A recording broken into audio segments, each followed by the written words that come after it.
Black Rifle Coffee, baby. Freedom fuel.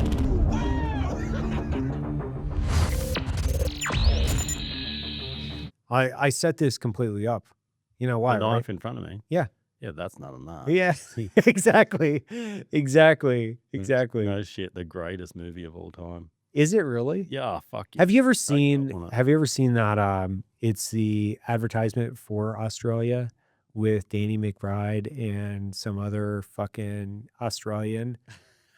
Have you seen it? No, they probably don't show it in It's Australia. so freaking good. Is it? Like, yeah, so I Ryan, think it could be embarrassing for well, Australians. But no, it's good like for I'm gonna pull it up. Americans. I'm gonna let you watch it, and then we're gonna have to like, can we cut to it when we're in here? Can we or no? Yeah, we can. It's fucking Australia. Who gives a Yeah, shit? fuck it. Who No, I cares? literally grew up watching Crocodile Dundee.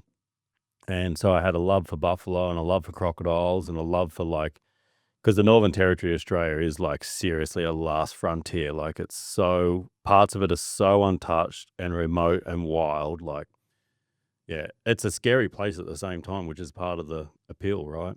Like, I really want to go because I have so many different reasons I want to go. Most of it is because I want to see Breadloaf Rock. That just seems really fascinating.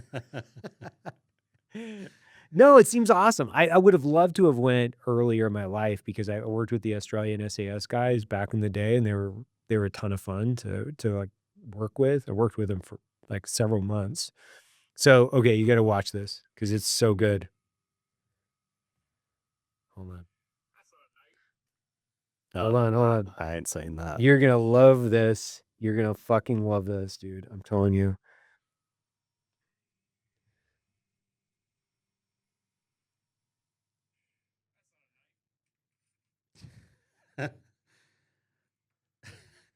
Oh my gosh, Qantas. Chris Hemsworth. I wish this was an actual movie.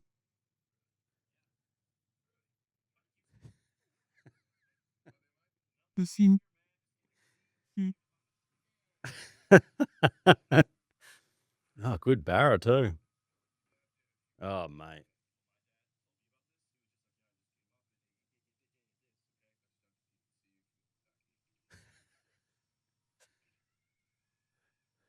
Oh, that's proper NT country too.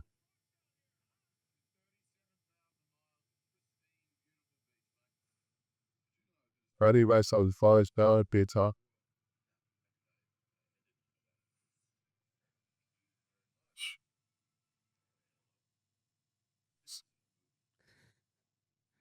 What a shame.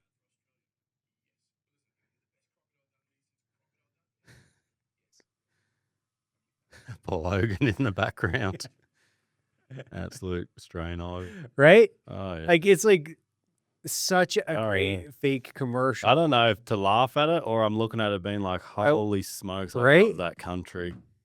Yeah. You still like, so I guess that's probably the first question, which is what, you don't have to list them in priority or, you know, in the actual like 1 to 10 or whatever, but what are the things that you're going to miss the most about Australia living here now that you've made the actual commitment to come and become a US citizen?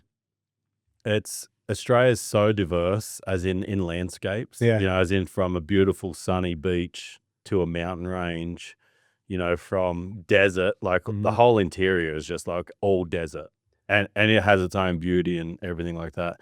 And then the coast is like big gum trees and like beautiful big sandy beaches. And so I think what I'll miss the most is the country, you know, as in like the landscape, as in, you know, the wildlife, as in the wilderness, everything on that sense.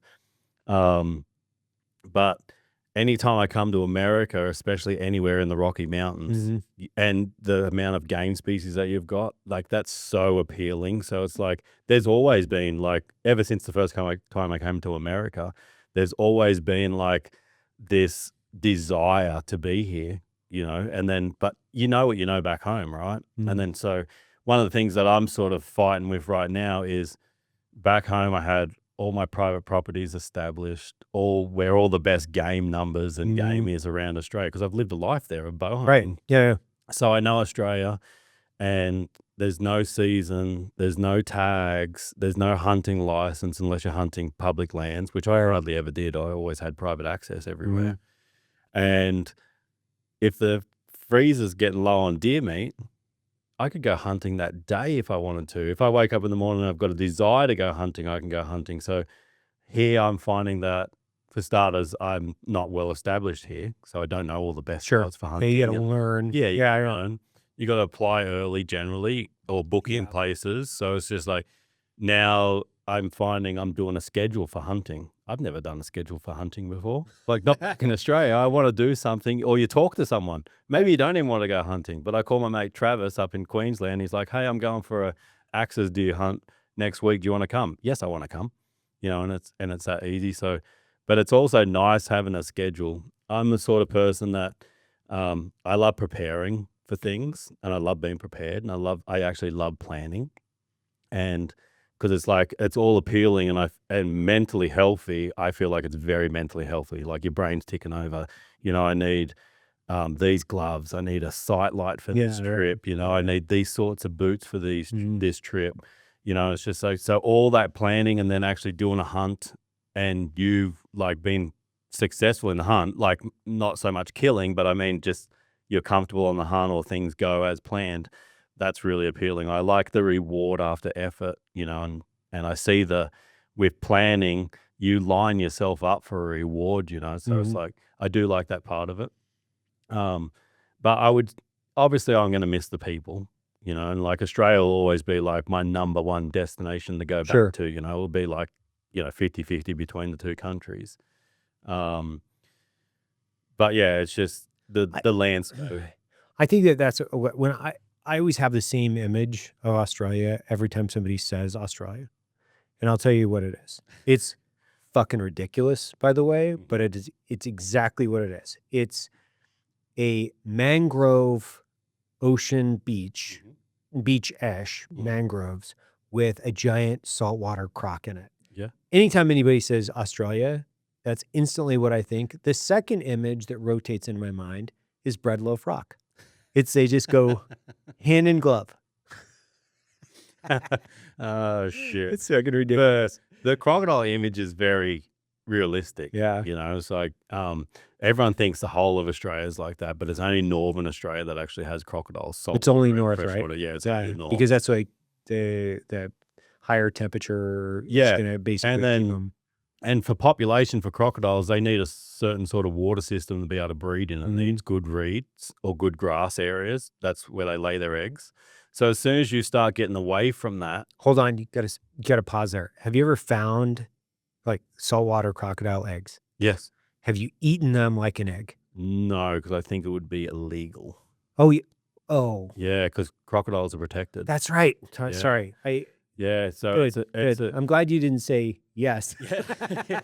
so it's a real weird area, because I know, like, even if a grizzly's protected here, Yeah, if it went to attack you, you could protect yourself, sure. you know, and it's just like, You can't protect yourself against a croc. there might be something in there somewhere about Yeah, right. that. You know, it's like where I go fishing and hunting in the Northern Territory, and in Western Australia too, like over in the Kimberleys, this is the top part of Western Australia. There's a lot of crocodiles up there as well, that they will try and come into your camp. So if you're camped near a water system, you actually come back like hundreds of yards from the water. But when and there's always been this theory that they won't travel that far over land, but when crocodiles get desperate, they will. Right. You know, and I've witnessed that a couple of times where like big saltwater crocodiles have come right up in the camp.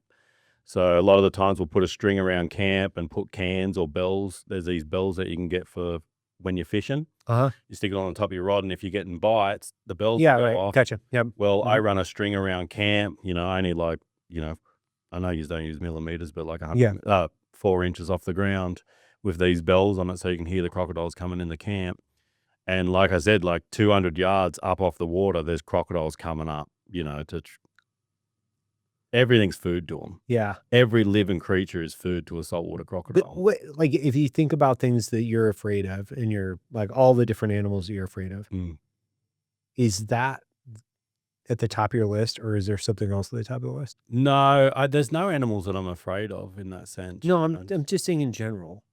You got to be And I'm like saying, there's a yeah, certain amount of fear that that people have with animals. You have no fear associated with any animal. no, but it doesn't mean I'm not aware of what they can do and how they can be, you know, and Right. I think that's the difference. I'm conscious Mhm. of how dangerous certain animals can be, So would you go out which and makes be me like prepare for them. grizzly man and like live with No, the 'cause grizzly bears? that's stupid. Mm. So no, I So you're not afraid of them. You're just not stupid. yes, Got it. Okay. yes. I'm You know, it's I'm like, check riding on this one now. yeah, like you go down to collect water. Like I had a trip about 4 or 5 years ago, and where I was camped out on a water hole, and I wouldn't collect water from the same place at Right. the water hole each day. And I'd usually try and pick where a tree was, so you could be behind the tree while you're getting water. And then, because this is how quick saltwater crocodiles operate. Right. I'm at the water hole. This is the first day I'm at the water hole, and I see just the eyes on the other side of the water hole. Right. But you don't know if there's one just sitting under the Sure. water here as well. Right. I needed water. I was desperate for water. I didn't have anything that I could throw out from a distance and collect water. I literally had to go down to the water hole. So there's a bit of a calculated risk in that. I need water because it's like, you know, it's like 120 degrees. Right. Right. So you're using water. And so I walked down to the water hole, and as quick as I could, I scooped the water and I walked back about 10 yards. And I just watched, and I could just see bubbles coming all the way, and the bubbles just sat right there, right where I collected the water. And then I moved back a little bit further, and I sat there for, I reckon it was a good 20 to half an hour before that crocodile actually come to the surface, Mhm. you know, and it's like, so it came there that fast and was that ready. So then the next day I collect water, it's not at the same place again because that crocodile's sitting right there. Right. Off the one opportunity that I might collect water at the same place, who knows how long it had sat there for too. It might have sat there since it got there the day before, waiting for the opportunity, because that's how patient they are, you know, and that's a lot of things in nature. They're just super patient. Mhm.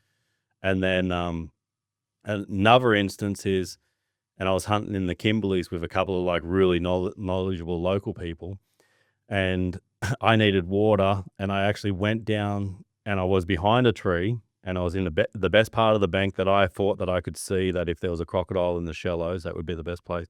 And I scooped the water, and I went back, and the guys that I was with, locals that had experienced like big crocodiles in that water hole, said to me, that's the stupidest thing they've ever seen. And I was like, what are you talking about? Like I went down to the water hole. I was super quick. These are guys that are more knowledgeable about saltwater crocodiles than me. They're like, we'd prefer to get back to the vehicle nearly like dehydrated and dead than risk even putting their hand down near the water like that Seriously? because of what they've seen. Yeah. Yeah. And it was a bit of a wake up call for me. Yeah, too, right. You know? It's like, you know, it's not just about carrying a flint and a space blanket, like a survival blanket and a survival kit or anything Mhm. like that. Also, you need to throw a rope in your pack with something to scoop water from a distance when you're in that northern country. Otherwise, you're taking a risk every time you go there. You know, it's like, and a saltwater crocodile don't fuck around. Like, even my hand, if one grabbed my hand Right. with their strength, their neck and body strength, it would rip me straight in the water anyway. It Right. would grab the rest of me and you're done. There's no like, Do they have a lot of casualties or, you know, I guess deaths associated with crocs every year? so most of the casualties that I know of are from Aboriginal people in communities where it doesn't get reported back to the main Got it, media. okay. So it's nearly like there's not a recording there. Right. About 12 years ago, I went into an Aboriginal community hunting buffalo and talking to one of the elders there, traditional owners. He said that they'd lost 3 children in that community in the last year because the only water source that they had to drink was from a section of water that had saltwater crocodiles in it. And people, like I said, a crocodile doesn't look at a pig and a person any different. Right. Right. And if you see them looking at you, you get the feeling that you are literally on the menu every time. You know, it's like a shark will swim by someone. You know, you see in the videos, people are swimming with great whites and tiger sharks all the time. Yeah. And it's just depending on what their attitude is that day or how they feel or whatever. But a crocodile is always aiming to take you. A saltwater crocodile is always aiming to take you. So, so I think there is a lot of casualties. I think a lot of them aren't reported. I think there's a lot more knowledge out there now. There's signs up on a lot of the tourist water holes or places that tourists can go to say there's saltwater crocodiles, don't swim. There's this whole Be Croc-wise program that's going now through the government, I believe, where they're putting a lot of information out there. Like basically in those northern waters, you can't swim anywhere.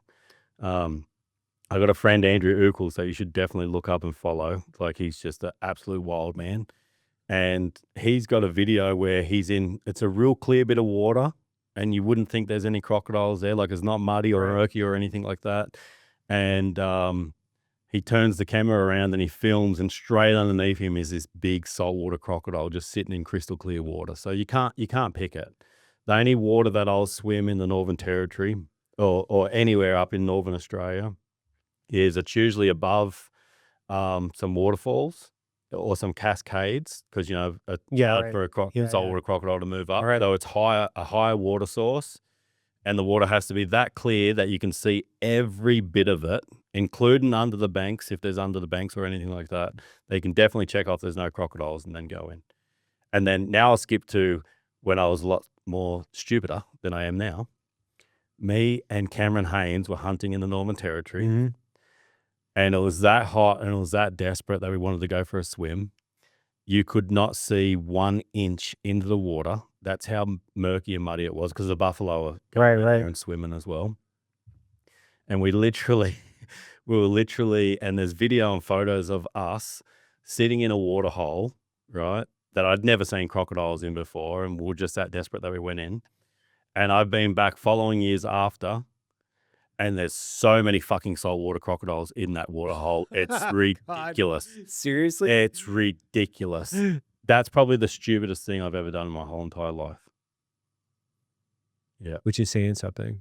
Which Because, is saying something. you've done, I wouldn't say stupid. You've done some crazy things. Like, I mean, just that I know of you, right? I've done things that I've wanted to do. Yeah. I wanted to, what I wanted to hear was like the story that you told me a couple months ago, because I've actually told that story to other people about how you got hunted like a few years ago. How many years ago was that? Are you talking about New Cal? Yeah. That was only like this year. It was August this year. Seriously? Yeah. I thought it was like a couple years ago or something. Yeah. So I'll probably get banned from the country from saying this, because, the French government's trying to suppress all this. They don't want this information getting out because it damages tourism. Right. But there is a full civil war inside New Caledonia where one side is killing the other and that other side's killing them, and it's just like, but it's not spoken about. The guide didn't say anything about this. There was no talk of this. And I got there and I was trying to get, I've been on flights for the last day. I'm trying to get some exercise. And we go to this little village. And, I already had intuition that something wasn't quite right in the country. And I know that they haven't hunted there for the last couple of years because there was this civil uproar as well. So it's like the first year they've allowed hunting again. So it's already in your mind that it's not the safest place to be. And I said, is it okay to like jog up and down the street here? And he's like, oh yeah, you're fine, And so I go out for a jog and I'm running, and there's like all these little shanties or like, sort of rundown houses and stuff like that, all boarded up. You can't see into anyone's house. There's boards over every window in the house. That says something as well. Right. And I'm running down the street and I just hear people whistling from house to house down the road, whistling. And I'm just like, what's going on? So I was like, I got to sort of the end. There's not a lot of street lights. This is at night. And I have like this bombed up car that's just driving up and down and slowing down past me. And I'm like, yeah, that's not right. I actually got my phone out. I messaged a friend just to say, a guy that I was hunting with, just to say where I was and that I was coming back. And I get back there and I open up the phone. I got 2 messages from guys on Instagram, and they're locals that live in New Caledonia, and both of them saying exactly the same thing. What you're doing is not safe and you shouldn't be out on the streets at night. And then they start telling me, because there's unrest, and the natives, the Canucks, are fighting the French, the whites, and they don't know that I'm Australian. I'm friends with everyone, They don't know that. So anyway, I get back there, and then the hunt sort of kicked off, and we went hunting, and that was all fine. And I I'm up on the ridge with a cameraman, What are you hunting? I forget. rooster deer. Okay. Yeah, like rooster stags, like they're everywhere. Like Right. hunting's insane. Like even after this story, I'm going back there Right. next year. Yeah. Do you want to come? Oh, I would go. Okay. Yeah, Yeah, 100%. Yeah. I would go a little bit different Mhm. this time. I'd be prepared. But yeah. And then so the hunt starts. I'm doing the hunt up on the ridge with the cameraman. And because a big stag just went over the ridge line. I followed him up over the ridge line. He sort of ducked in, I was like, we're not going to get to him now. We turned back and I just heard this really weird whistle straight past my head. And I was like, I even looked around like it was a bird swooping me, like such a weird sound to pick up on. And Yeah. I'm sure you've heard that sound before Yeah. in a different Yeah. situation. And I've heard it before. In Kentucky, I had a guy like shooting past my head by accident in Kentucky. And so I know the sound. And then Michael that I was with, he's part of the army. He's heard the sound before. And I'm like, dude, was that a bullet? And there was this awkward moment. And then I heard something again, a second shell, like projectile going past. And I was like, shit. And I was like, get down. And then I look out and I see this bombed out, blacked out Hilux on the ridge with like big roll bars and 3 guys in some like really old military outfits. And I'm like, holy shit, get down. We come back over the ridge, got out of the way. And I sort of peered up again just to see if they were still there. And they were still there looking back our way. And we returned back down to the valley where our camp was. And I had another friend there, Robbie Austin, as well, like a bow hunter from Australia, legend guy as well. And having the chat with him, and he's like, what's really weird is he said, I thought I seen 3 people on foot today that didn't look legit either. Anyway, so we were a little bit more cautious the next day, but you're hunting, and that's the environment that it is in. And I'm not trying to put myself in danger. I've got 3 bloody kids that I want to return back to, but you're on a bit of a mission, even though you don't have to be there. I'm just on a mission in life, and that's how I sort of see it. At least that's my excuse. And the next day I go out and I'm a lot more cautious. I'm not just looking for deer anymore. I'm looking for people. I'm looking for vehicles, and stuff like that. Anyway, I got back onto that big stag and he was walking down in that same valley that I sort of wanted to not be in that valley anymore, because that's where obviously the hostiles were, the guerrillas were, and or militia, whatever you want to call them. And anyway, I thought I could stick to the timber, and I did. I stuck to the timber and I got down there. I got onto that stag. I stalked him. He was just out on the edge of this clearing. It's like all these big clear, like rolling mountains, and all the valleys are like proper jungle. Like pretty awesome hunting, really. And I get down there and I stalk in on this stag, and he's just down there roaring, like he's got hinds with him. He's just going off roaring. It's a rut. And it was the most perfect shot, like top of the heart, bottom of the lungs. He just runs a little bit further out to the clear, does a big buck, and rolls over and drops. And I was like stoked. And I pulled my phone out because I wanted to record it. And I was sort of walking out, caught up in the moment a little bit. And I was like, you're in the open. Just have a look around. And I turn around and look on the ridge above me, and there's 3 guys in camo straight above me. And I'm like, holy shit. And I tried to get behind a tree, so I'm still in the open, but I had the top of a tree that was going to block their view of me.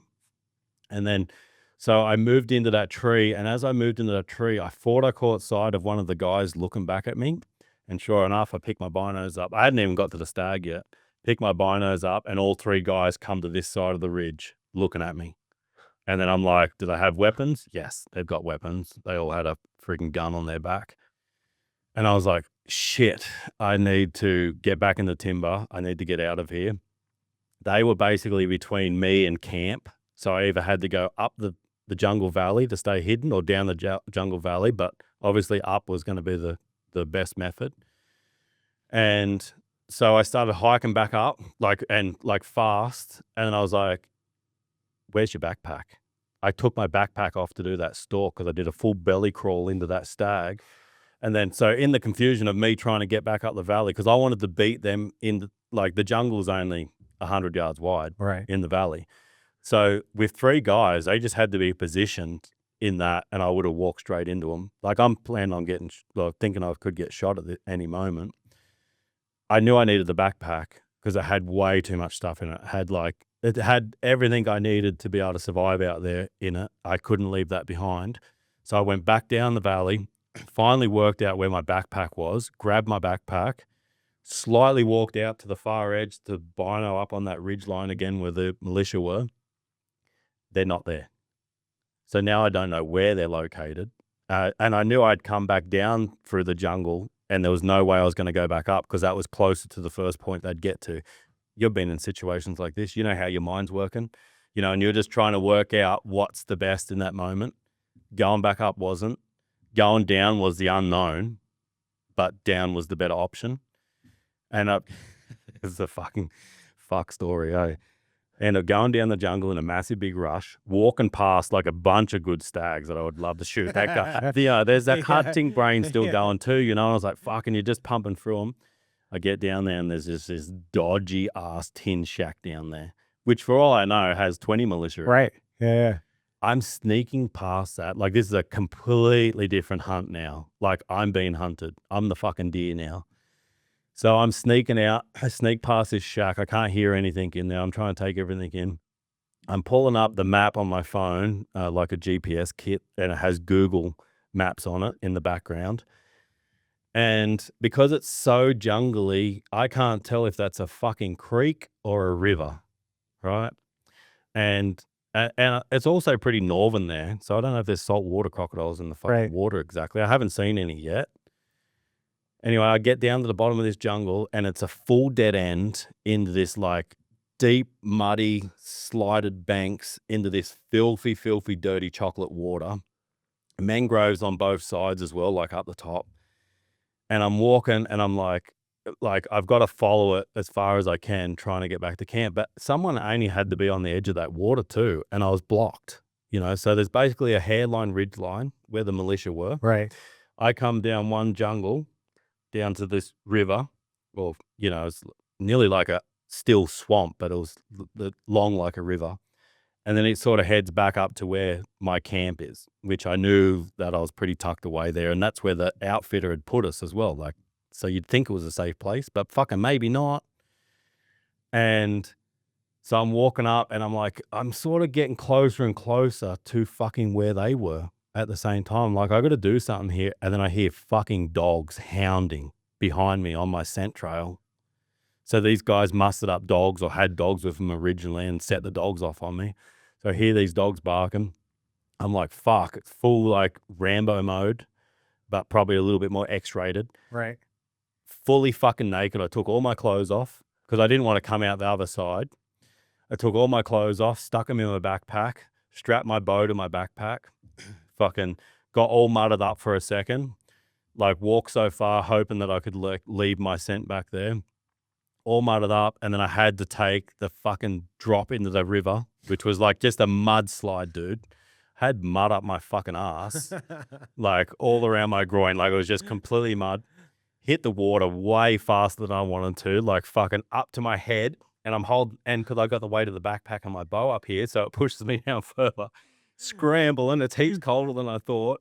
Scrambling, get to the other side, full fucking predator, fucking like trying to climb up the bank. Right, because I'm muddy and wet. Yeah. The bank's already muddy because it's all tidal, right? So the tide's coming up and down.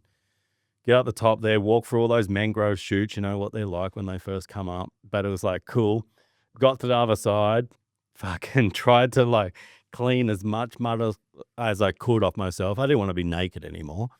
And then got dressed, fucking muddy as fuck. And then, but started hunting straight away. As soon as I hit the other side there, I started hunting straight away. And then I can hear the dogs, and I'm like, I went through a couple of different stags and had a look at them and was like getting away from there because I figured they're not crossing the water. Well, who knows? Like, your enemy, when you're the enemy, people will do anything. I felt a lot safer at that point. And I think a part of being calm and collected was starting to hunt again as well. I really do. Yeah. And I'm not saying that left my mind. People hunting me was still in the back of my mind, but I sort of enjoyed it. I sort of liked it. That sounds twisted, eh? But I did. There's some part of me that sort of liked that. And then I didn't shoot a stag because I didn't see a stag big enough that I wanted to shoot, but I kept hunting. I heard a gunshot behind me, which I think was the point where they got to where they maybe couldn't attract me anymore. And it might have been out of frustration, as in like, fucking get out of here or out. Right, It was just a gunshot yeah. in the air. There was no hit from that shot. Like it probably rang out into the atmosphere. It's not like they shot into a bank, Right, shot an right. animal or something Yeah. like that. And I kept hunting and I got back there and that was a day solo. So the next day was solo. Robbie had the cameraman with him and they just hunted around that valley after what happened. They just hunted really close to, where we'd basically been dropped off. And yeah, I told Robbie and they seen people that day that looked really sus as well. And then we basically got pulled out of that area.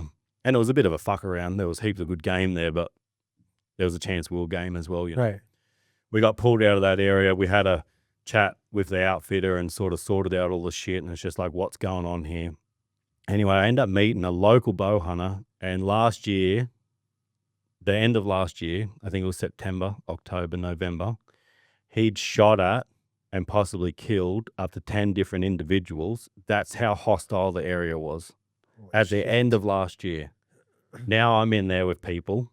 We're basically tourists with no knowledge or understanding of this happening because they're suppressing all that. There was police officers that were murdered in the main street last year. None of that's coming out in the media because it's damaging their tourism. So they're deliberately trying to suppress all that information, and it's like, and when it all sort of made sense, we came through with bows and arrows and fucking knives and everything like that. And they didn't give a shit about that. What camera gear do you have? Do you have a video camera? What's your job? What do you work as? You're like someone in the media. Yeah. They were more concerned about that. And that's what Zimbabwe was when I went there 15 years ago when Mugabe was in power. Yeah. He controlled all the media and didn't want anything else getting out. So when I traveled into Zimbabwe, they wanted my laptop and they wanted my camera. They didn't give a shit about the bows and arrows and knives or weapons that I had. The real weapon was going to be the real media getting out about how the country was running, and that's what New Caledonia is at the moment. That's fucking wild, man. It's like, so you said a couple of things during this that they resonated with me, which was one, you kind of enjoyed it.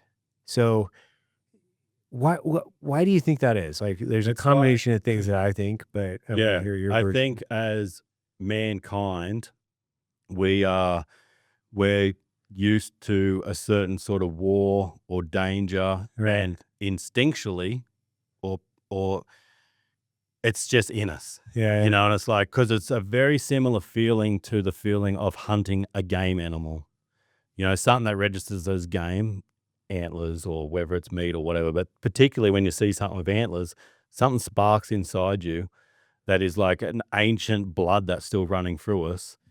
And I feel like it's the same. I think for a long time we've been fight, because you have to through life, and I think for a long time we've been survival, and it's like, and that's what it come down to. It's like, no, I'm really actually surviving now, and I think that's why I do some voluntary suffering at times, like going into the mountains without food deliberately. That's not going to be fun. No.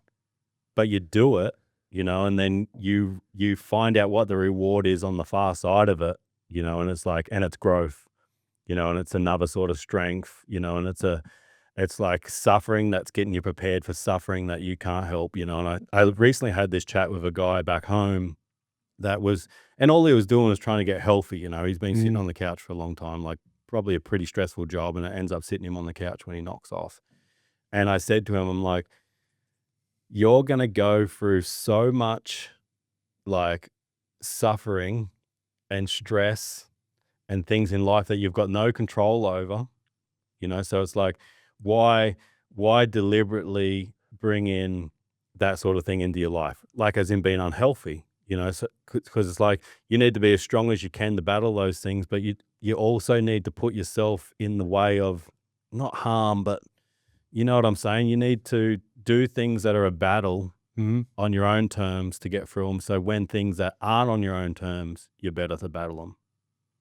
Yeah, I think you're right. I think there's a piece of it that is a game, right? Where, we like just as humans in our brains, the way that it's wired, like there's a game, right? Hunting is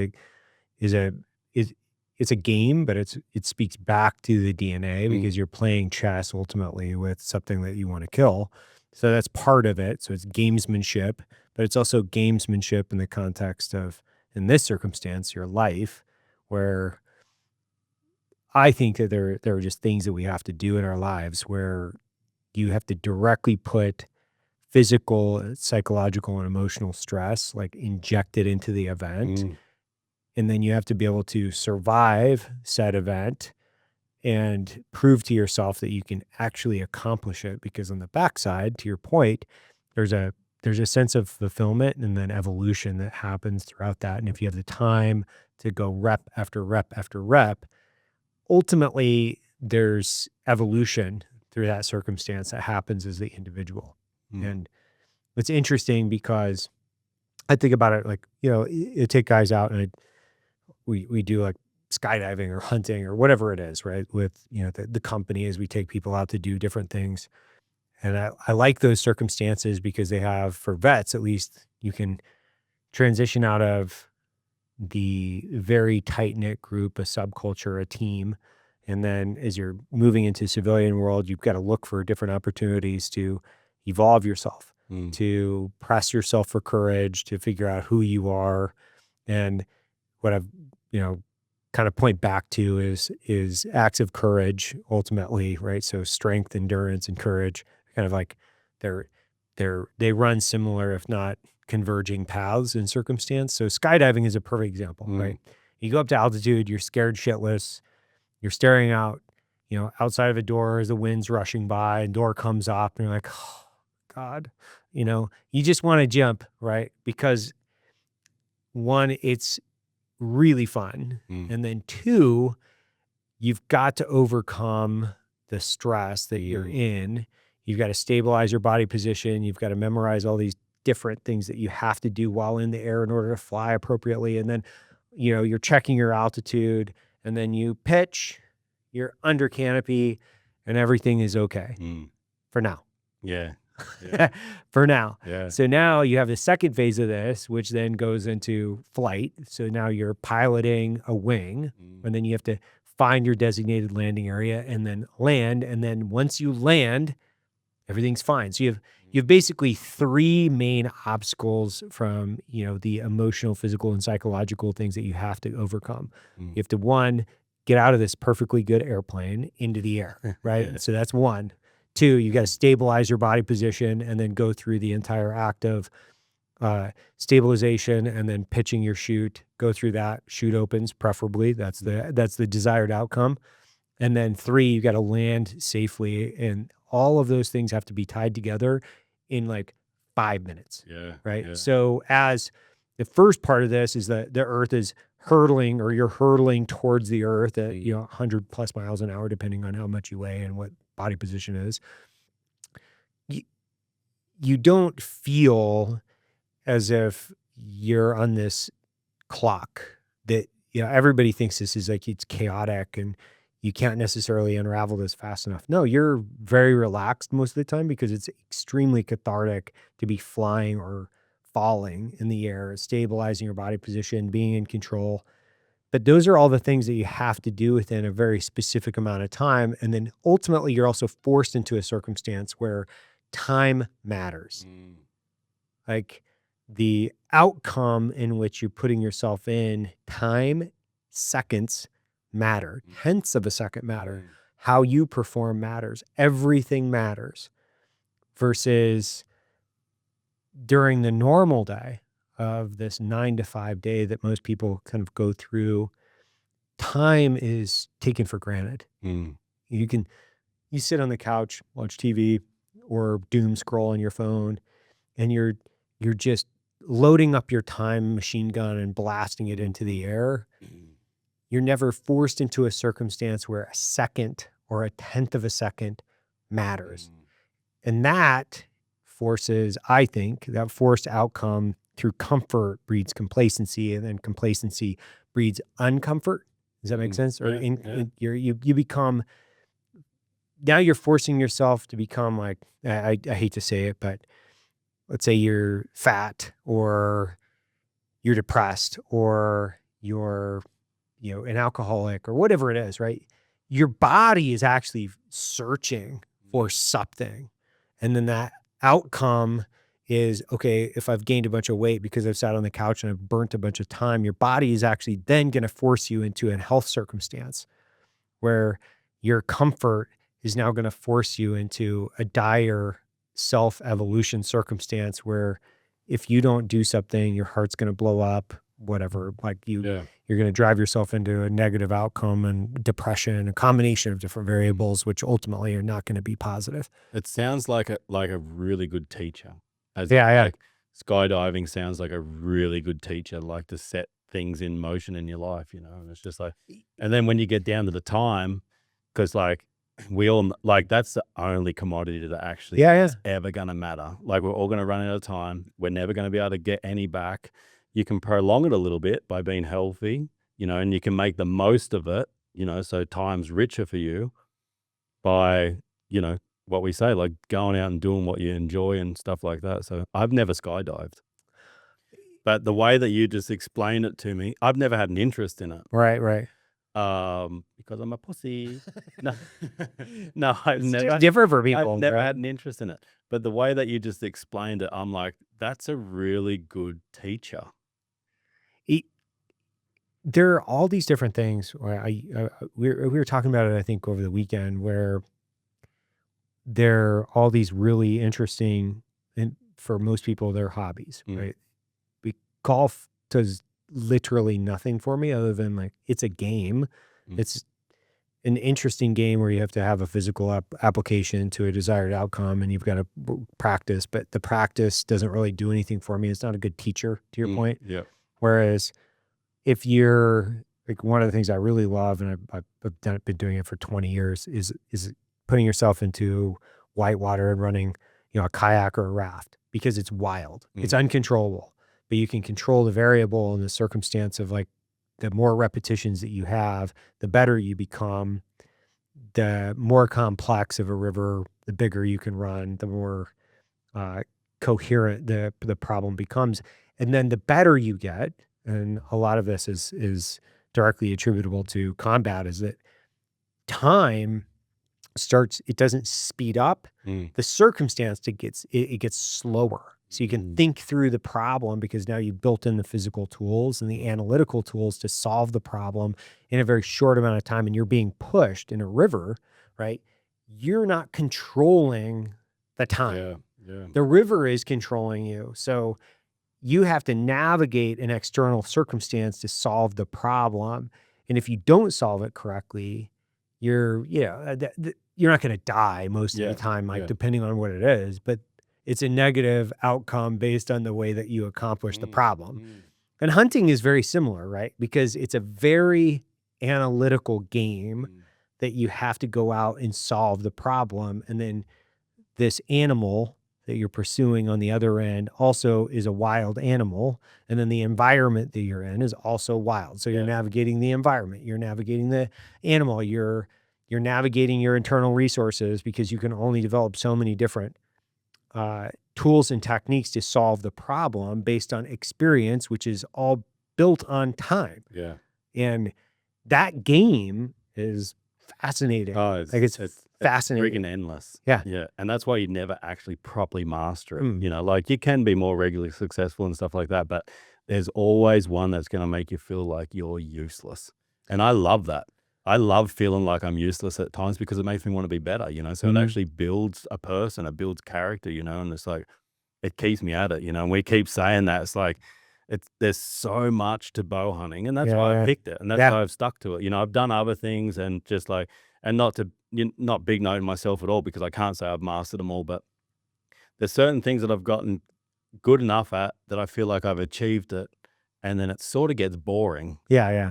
I've never been bored in bow hunting, and it's just like, I love the highs and I love the lows, because when you're in the lows, it makes you love the highs more, and it's like, it's like all the little things. I've been thinking about that a lot this last week, preparing for the Arctic. I'm like, all those little things are going to make a massive difference. Can I get the glove off in time to get onto the release aid? Do I cut a slit in the release aid and have it out? I froze the bow.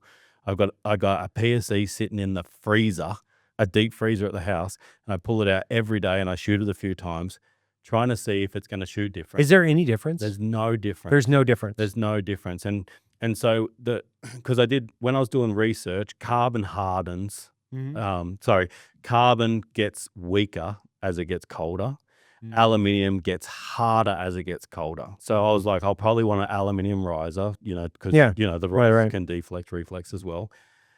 But I really wanted to use the carbon bow because it's a lot nicer in the hand and it's a lot nicer to hold when it's cold as well. And to do the test. And then so I reached out to PSE, said, guys, if you tested in like, sub -60s, and stuff like that, and they're like, it's going to be fine, but I want to do it myself. I want to make sure as well. And out the 50 yards, because that's the other thing, I froze the arrows as well. Right. I froze the arrows, I froze the broadheads, I froze the bow. They're all things that are going to be in the elements. Yeah. The release aid would be on body, so body temperature, so the release aid doesn't need to be frozen. I got these goggles that Rocker sent me as well, and they stick out a fair bit. But what if it's blowing a gale straight in my face, which is a hard shot to take as well? Yeah. And I actually need goggles on the shoot. So I've been practicing shooting with the goggles on, and it's just like, they're all the little things, and it's like, and let's go back like 30 years when, 3D ghillie suits were a thing for bow hunting, or at least they were in we all look like complete fucking cocks, but it worked. And I remember going to the archery range and everyone like laughing at me because I was wearing my 3D suit. I'm like, why wouldn't I want to shoot exactly how I'm hunting? So binos on, 3D suit, backpack on my back with just whatever in it to get the weight up, and then shooting. And those things made the big difference because the first shot I took out of the ghillie suit, the wind was blowing this way and the ghillie suit blew in the strings and it hit the string. So I got back home, I got the scissors, I cut all that off. I didn't have that issue again. But imagine going out and it's like the animal of a lifetime and you hit your fucking ghillie suit and you miss it. Like, that's the sort of things that you like, those things burn me for life. Yeah. If I've made a mistake like that, it does. So it's just like, and it's fun, and it's like mind games in sorting through it and getting through it. So, but the bow's been perfect. The goggles are perfect. I try and shoot with the hat that I'm wearing on the trip. I try and shoot with everything that I'm wearing on the trip, at least a few times to work out is this good. So yeah, it's like, I guess that's the appeal of this hunt as well. It's like what I was saying when we were making the coffee. It's not so much about the game animal, which I'll absolutely love, like the skin, the meat and the horns. I will love it. I'll love shooting at it because it's such a cool critter as well. All those things are really appealing, but it's the challenge in getting to it the best that I can, and like organizing all this Are equipment. you guys taking dogs? So you said? Yeah, we're going to have sled dogs, at least for part of it. I think if we have to travel like hundreds of, miles or whatever, it will be on the actual sleds. What do you call them? Oh, I'm not snow used to the machines. snow. That's the one. Snow machines. Yeah. Like, there's probably a million other different names. Yeah, for it, but that's cool. that's what it is. So yeah, it would be like Northern Lights. Yeah. Freezing cold. I'm gonna have all my camera gear and and I got a cameraman with us for the trip, so we'll catch as much content as we can and share that because I love that as well. I think I told you this story when we were in Texas that I worked on a construction site and I was like the youngest guy out of there was like 700 other workers there, and I'd take the bow hunting magazines and I'd sit them in on the lunchroom tables. And there was a couple of older guys, which are my age now, unfortunately, or I'm their age now. They seem really old at the time, and they'd never like in Australia, like hunting's pretty frowned upon. They never knew bow hunting existed, and they're reading these magazines and they got into hunting and they actually said, I regret not finding this earlier. And I really took that to heart, and it's like, so I don't want everyone to get into bow hunting, but I want everyone to know that it exists and it might be something that's super appealing to you. Like bow hunting's changed my life and I'm so grateful for it that I want other people to know it's out there, and if they don't want to bow hunt, I would like to think that there's more understanding. So when there is something like what's happened in Australia, like they can't ban bow hunting in South Australia, you can't bow hunt in Tasmania, and it's just like it's ridiculous because it's a beautiful form of hunting and it can be very ethical. that if something does happen, like some idiot shoots a kangaroo with a bow and arrow, excuse me, some idiot shoots a kangaroo with a bow and arrow, that when there's a knee-jerk reaction from the government, which there always is, that instead of just everyone voting, yeah, cancel bow hunting because they don't understand, they've got some sort of understanding that no, bow hunters as a whole and generally and mostly are very ethical, would never do something like that. It's against the law to shoot a kangaroo with a bow and arrow. And, Oh, it is? yeah. So then, but, there's this knee-jerk reaction, like what's happening in Australia now, like, some extreme terrorists, Yeah. went and murdered people, and they blame what they murdered them with. They blame the gun. So, Right. and the government's knee-jerk reaction is tougher gun laws. What are you talking about, tougher gun laws? They were criminals, It was illegal what they did. That's like when someone's killed with a kitchen knife, do they ban kitchen knives? When someone's killed with a bat, do they ban frigging cricket or baseball? No, they don't, and it's just like, so instead of directing it at the real problem, they take the easier route because they can't do their fucking job properly. Sorry, I get worked up now. And they blame something else, so it's just deflecting the actual issue. Yeah, it happens everywhere, right? It's every country, every politician, every knee-jerk reaction is always about the tool because it's the easiest thing that they can do. And they can gaslight people into galvanizing a voter base all the time, right? Yeah. So they can just gaslight it, blame it, and then ultimately cause this division in our society across the board. And it's with everything, right? Yeah. It's regardless of, could be, the phone and social media could be a tool, right? It's dangerous, or the bow is dangerous, or the gun is dangerous. Everything's dangerous. Yeah. Like life is Everything's inherently dangerous in the hands of the wrong person.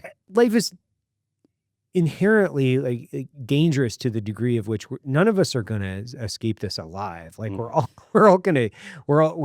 on the clock, so to speak, not to like turn the conversation into, a morbid conversation, but the stripping of individual liberties, which is, it's sad, right? I see it because I actually had a guy from the UK over at the house last night, former British commando.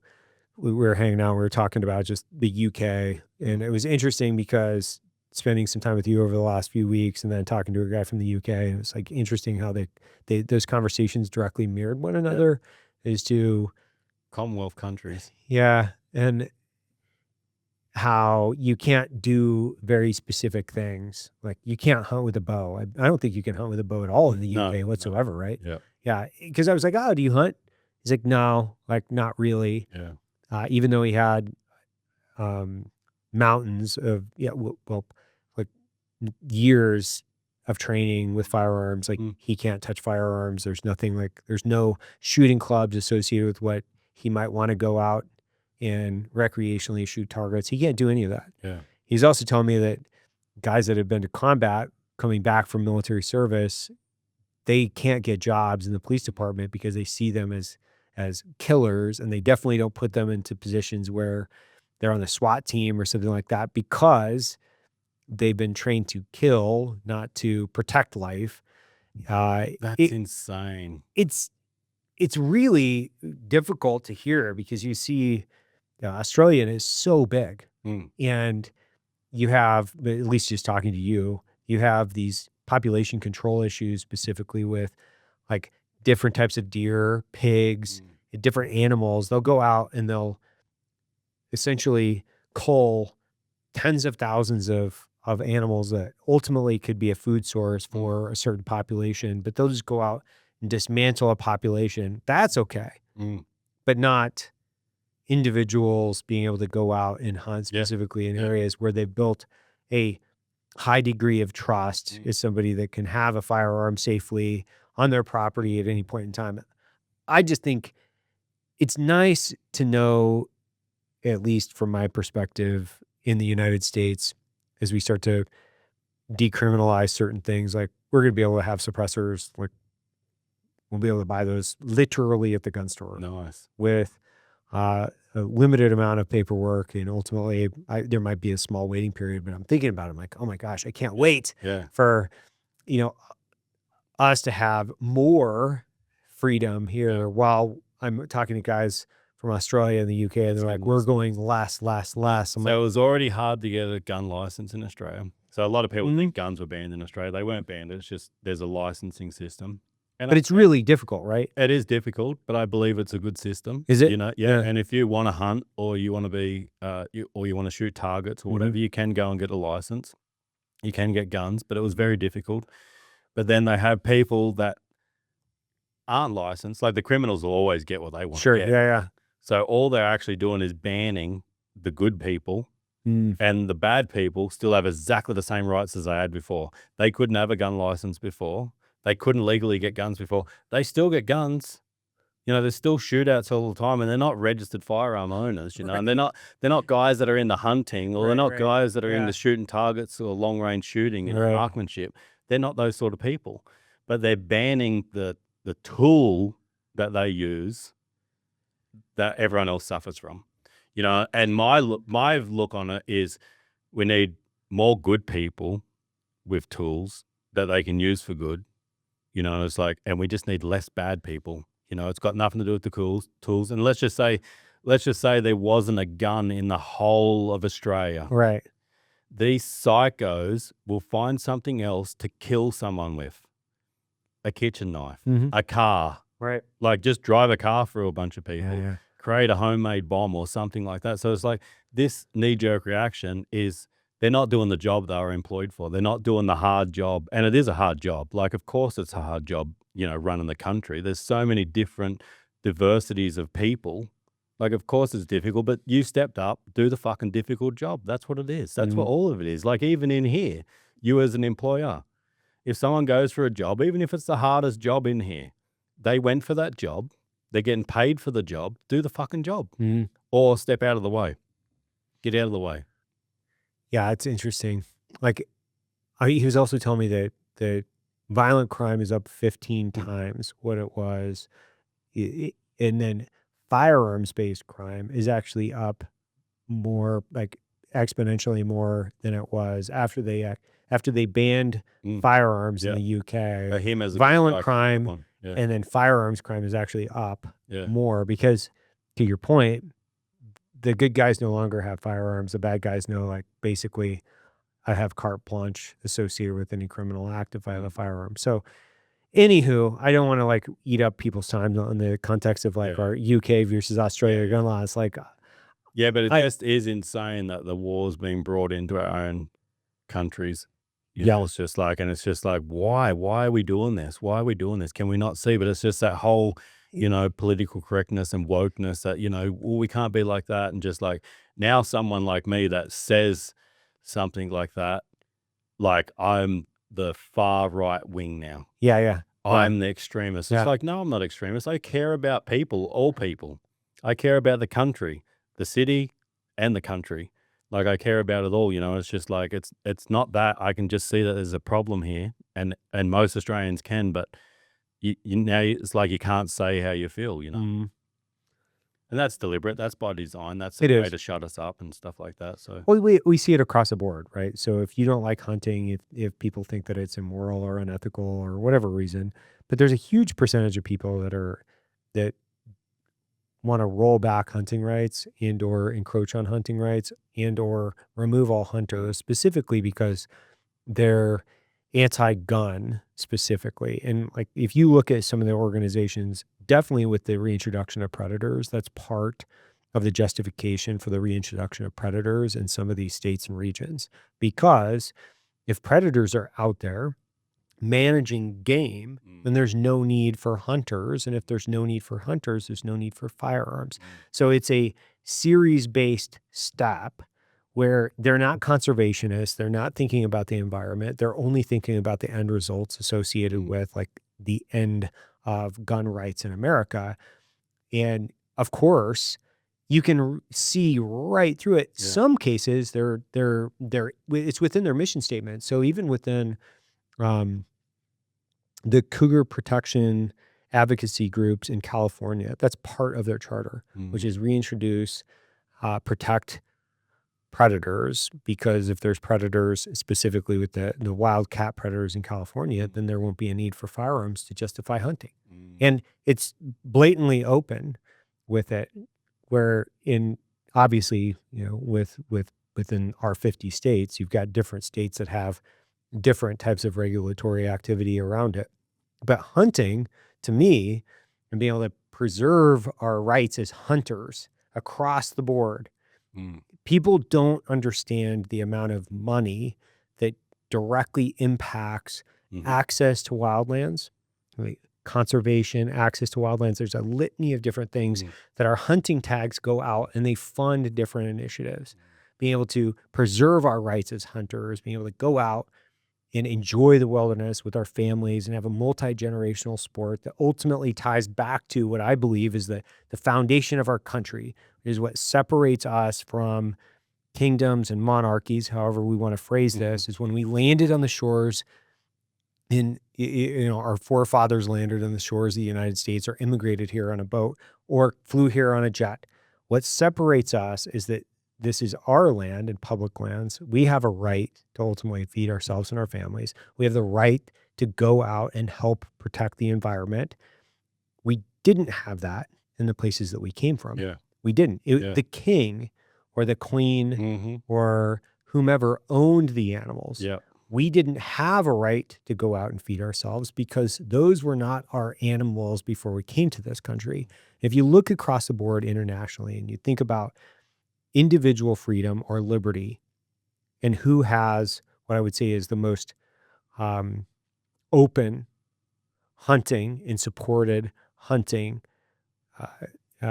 environment within their culture, America has an incredibly deep relationship, like a very intimate and passionate relationship with hunting and hunters. Like they support it. Yeah. I think I was in archery country talking to Tyler or maybe Big Tank or one of the boys in there. And we were talking about public lands and we were talking about the opportunity. I was saying that freedom alone makes America so attractive. Yeah. That freedom alone. And then, because anyone could actually hunt here. You could go and get a tag or public lands or like, I think that's the most incredible model in the world, and especially for conservation. And then going back to what you were saying was, people are like, you don't like hunters or whatever, but it's like hunters have such a massive voice in, forget the animals, protecting land, protecting public land that we can all go to. Otherwise it all gets built out or privatized or whatever, and it's shut off. And it's just like, and I say this about Australia all the time because there's not a lot of public land in Australia that you can go to. There's not a lot of freedom to be able to go into the wilderness. No, and I get tons of messages. I'm trying to hunt, but I've got nowhere to hunt. Right. And it's like, unfortunately, the best hunting in Australia is on private land. And it's hard to get private land because it's all got hunters on it already. Yeah, right. Or the farmers are sick of dickheads coming through. Right. Or it's no skin off their nose to say no. So it's always hard to get access in Australia, even as, one of the more respected probably hunters in the country, and hunting in one of the more respectable ways like bow hunting. There's no firearms and gunshots or anything like that.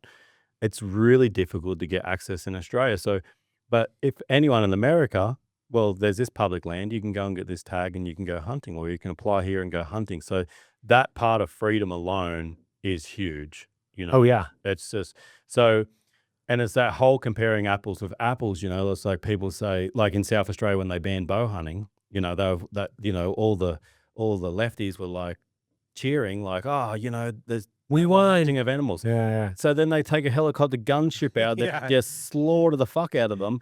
They're still going to control that population, and it's the same here in America. If something gets out of control, right, it still gets controlled. We looked it up on the Rogan podcast when me and Cam were doing it. We're talking about mountain lions, where it's like you can't hunt lions here, Bleeding Hearts have made the vote. They still killed hundreds of them to keep the population in check. The difference is now the taxpayer's paying for that, and that's how it is in Australia. The taxpayer pays for the helicopter, which is extremely expensive, or you've got the hunter that wants to do it that pays into it. Right. So he's putting money into the community. It's not coming out of everyone else's pocket anymore. And as an anti-hunter, I would think that you would want hunters paying for it, not yourself paying for it. But that's just goes back to like this root of control, right? Where there's always going to be, and the like whether it's right or left, there's always going to be people that want to control other people. Yeah. They want to tell them what to do. They want to be their nannies, right? Like this has been a multi-generational conversation around the nanny state. They could actually, I think that probably was coined from Britain, where the government was basically telling the population what to do, and ultimately they directly benefit from dumbing down the population in a very, what I would say is sometimes crude, sometimes a very sophisticated way, and or indoctrinating them into the way that they actually want to think, versus saying, well, we support individual rights, but with individual rights comes a lot of accountability, because the more rights you have, the more accountability you have to have in order to protect the rights, right? So it's always like an interesting conversation around freedom. Like, how do we actually define that word? Because there are things, obviously, in every one of our 50 states that are a little bit different. Hunters, just in a general speaking, like they do want to protect the environment. So they're more ecologically in line with conservationists, quote unquote, because a lot of them are direct conservationists, because you don't want to go out, pollute the environment. You don't want to kill everything. You don't want to kill every species. You don't want to do this. You want to protect it. So next season, you can come out and enjoy this. And then season after season, hopefully we can share that with our friends and family. For your kids to come. Yeah. And your kids' kids, like I'll tell you what I do. If it's a species that I don't really understand, the first thing I do is go and research it before I book the hunt. Where is this on the endangered list? Yeah. It has to be the least concerned, and it's like, because, and all hunters that I know are like this as well. We're not trying to shoot anything out. It's just like, we're trying to hunt and preserve that animal, and it's just like, and that's the hard bit to understand, like preserve the animal through hunting it. It's like, yes, because if there's enough of them, of course, that's fine. We're trying to do things in moderation. We're not trying to like wipe out friggin' mule deer. It's like, we want to see them in good numbers. And then that comes back to the predator hunting. It's like, if there's too many mountain lions, the mule deer population drops, plummets, so it's like everything in check, and it's not playing God or anything like that. It's simply management under conservation. There's also this like weird mentality where people think that the environment is the environment without humans. No, we're part of the system. We're part of the world. So living in balance, directly recognizing that, humans have to have a balanced ecosystem associated with all the different species, and then saying that just taking us out of the equation and leaving a plot of land to exist without humans is actually, that's contrary to what we're discussing. We're saying living within balance, all of the different species, and then being able to share that with our friends and family, and then celebrate our individual rights with this one specific act, which like hunting is one of those things where, regardless, we've been talking about it for, an hour, I guess, but everybody doesn't have to hunt. Yeah. But the one thing I will say, and there's probably not a lot of vegans, thankfully, that don't listen to this podcast either way, is that you can't really be anti-hunting and be a vegetarian at the same time. Like you can't say, well, you can't be anti-hunting and be a carnivore, because that means you're bucketed into a very specific corridor of people, which is a hypocrite. You can't say, well, it's okay for me to go out and support feedlots and like the justification of keeping animals in pens. You can put a fucking bolt in their head, skin them up in an industrial process and treat the animal with like zero respect. And then ultimately it comes out as a hamburger for you at the other end, and then go, well, I don't support hunting because it's mean. And really? you've been to like that wheat belt section of like Idaho. You like it very well. Like, look how much cleared land there is. Yeah. Look how little animal habitat there is. Like, look at the machinery. And that's fine. This is the world's population. It needs to be fed. That's what it takes to feed it. It's fine. We don't have to like shy away from it. It is what it is. But even that, under right management, would be like, oh, okay, well, we need this public land here that's not cleared, so animals do have habitat to survive. Like, even that's all part of it. And if you're a vegetarian, You're part of that too. Part of it too. Mm. Oh. Well, dude, I'm stoked. I can't wait to hear your hunt story from when you get back. Yeah, let's finish on a positive note because Yeah. Like we just went down on a fucking pseudo political hunting rabbit hole, which is like, I'm just excited to see the video. I can't fucking wait for it. It's going to be epic. Sean, the cameraman, this is a guy that was diving with like great white sharks. Yeah. right? It's crazy. And then he's moved on the crocodiles. Yeah. So he's like pretty extreme. So I imagine this is going to be like a little snowflake friggin' drift in the park for him. So he should be able to capture it no matter what the environment is. I can't wait to see this. Yeah, this is going to be amazing. I'm jacked for it. I'm looking forward to it. Awesome. Thanks, Adam. Appreciate it, buddy. Thank you. Thanks for having me on.